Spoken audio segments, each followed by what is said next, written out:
What's going on, folks? It's your boy Humble Order, back with another video. I actually sitting there watching the Bucks and Ravens game last night, and even though I wasn't impressed with Lamar's performance, I felt like he played down to the Bucks defense, meaning that he did a lot of dink and dunking. They ran a lot more than they normally do.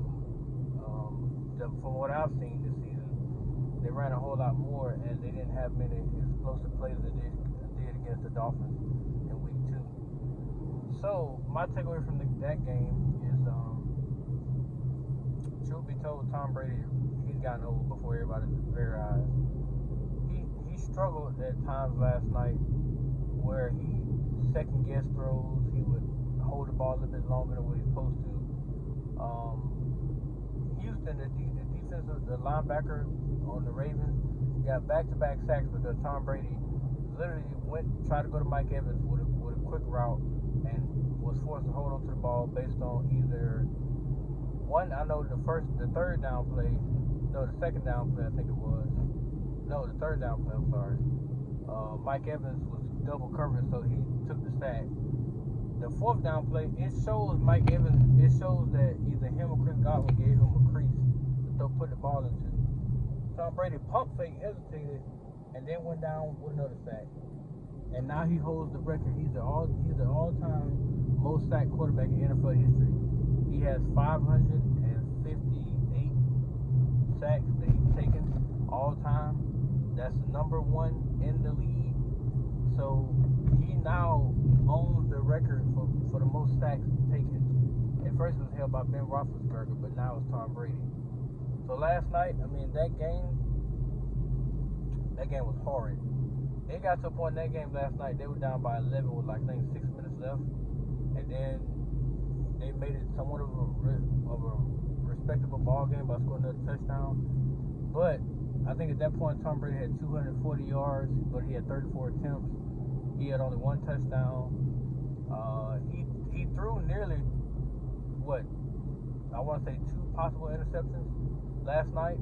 If 36 had hands that wouldn't made a stone, he definitely picks him off in the end zone right in front of Julio, because he beat Julio to the spot, and then Tom Brady still threw the ball. So it's like, if you look at what he did last night, now his performance was lackluster at best. He looked below average last night. He looked that bad. They barely can get anything going running game wise. They relied on Mike Evans and Chris Godwin. That was their 1-2 punch, and that got them down the field to a degree, but it didn't get them in the zone. And then if you watch the opening series when the Ravens punted, miscued, the own gunner ran into his own guy. I don't know how you do that, because I'm pretty sure it wasn't practice to run into the man and actually hit the ball, hit off your shoulder pad to where you can, cause a turnover. But it happened, and the Ravens turned it 3 points. From there, I felt like after the Bucks got a touchdown on their drive, I think it was the first drive. Yeah, their first drive. After that, and they got their field goal to go up 10-3. It seemed like after that, the life just got drained out of them. I don't know what happened. I don't know how the play calling got so bad, but of course Skip Bayless is gonna blame the defense. He's gonna say it's their fault. But when you look at the game, the offense failed the entire way.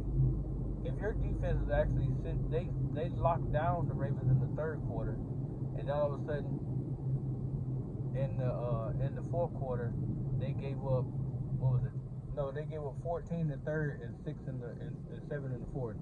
That means that your offense didn't score nothing until the fourth quarter. They scored 7 points in the fourth, so they got outscored 21-7 to lose the game. Yeah, they got outscored 21-7. Now my only question to the Buccaneers is, when are you guys going to address the true issue? You have an issue at quarterback. They can't keep blaming this line, because last night they were pretty dominant. For the most part, that line did not allow Tom Brady to take much pressure. And if you say they did, then I don't know what game you watching, because I watched the game and I was drunk. And I know what I saw with my own eyes with these glasses on. That line did not submit much pressure to Tom Brady. In fact, Tom Brady had time to look back there and survey the field, make the correct reads, and get the ball out of his hand. Now, the 3 sacks he did take is because he held on to the ball too long, and the play broke down. And they also showed a play where he actually ran over to his left, pump faked a little bit like he was like Mahomes, like Mahomes boy type play, and he tried to fit it into a tight window and it didn't work, which means he's losing zip. But you know, don't tell Skip Bayless that, because he'll say, well, he threw for 240 some yards. What does that got to do with that one play that I just described to you? Well, he don't have as much zip on the ball. I think he threw like one or two passes to Mike Evans where he was like, okay, he has a little bit of power left, but it ain't like to where it used to be. And to me, it's like, and they continue on this. I think they lost the last 3, I believe. So it's kind of like it's kind of embarrassing to see now. You know, I'm not gonna talk about the Brooklyn Nets, because boy, that game just made me mad. But the Bucks got a serious problem. They do.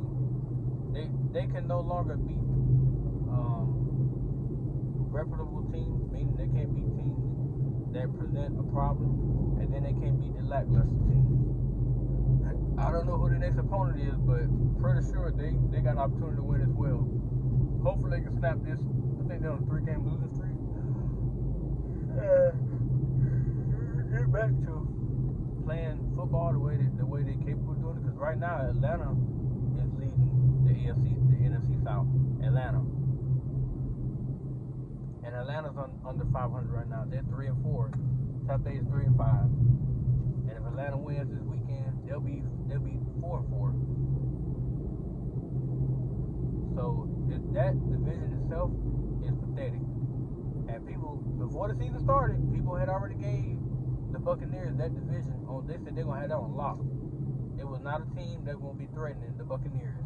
But now it seems to me that Tom Brady is aging much faster than what people even expected.